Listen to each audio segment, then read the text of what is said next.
inyo dahil ako ang nagpirma po para padlakan ang lahat ng establishment kaya in 72 hours. Magpadlak na kayo! Magpadlak na kayo! Dinampot nyo ang aking member opisyal! Gusto nyo magbaha ng dugo! Sure. Tandaan nyo to! Kayo lahat dito sa Surigao, magsara na kayo in 72 hours! Magsara na kayo sa ginawa nyo! In 72 hours, Ferdinand Marcos Jr. Magbaha ng dugo sa Surigao in 72 hours! Kung gusto nyo ng kapayapaan, bumaba ka dito, Ferdinand Marcos Jr. President. Sige, gamitin nyo na lahat ng forces nyo dito. In 72 hours na to!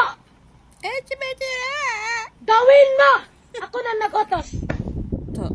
Gawin nyo in 72 hours na hindi nila palalabasin yung taong yan.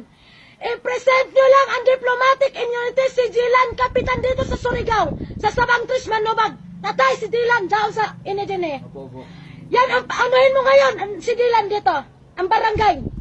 Bukas ng umaga, lulusobin natin ang barangay dito. Dahil nasa jurisdiction ni Dylan, bahay ni Dylan, puntahan natin yung bukas. Wala na akong kikilusin pa ng documents to improve. Ito na po live, Ferdinand Marcos. Dahil bakit? Tinakot nilang aking technical. Mga tao dito, wala nang magtatrabaho ng documents ko. Bukas, birthday ni Dato Adlaw. Magbaha ng dugo, Dato. Pag hindi nila ipalabasin yan ngayon din. Iuwi nila dito. Sa federal, magsara na kayo. Dahil ang aking forces hindi matalaban yan ng itak, barel. Hindi matalaban po. Tandaan nyo to. Walang maniniwala. Walang maniniwala. Kaya tingnan mo, polis, tumakbo. Nagdampot lang ng isa. Nandoon na lahat ng 72 spiritual, tumakbo. Bakit hindi nyo dinampot? Dahil alam po na mga polis na hindi puputok ang armas nila sa mga 72 spiritual po. Kaya ngayon magbaha ng dugo ngayon. Ito ang gusto niya. Ferdinand Marcos Jr. President.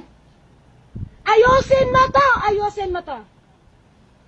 Nakakahiya kayo. Hindi nyo na nag-govern ang sarili nyo sa injustices. Takot kayo magutom? Hindi nga kami takot dito magutom.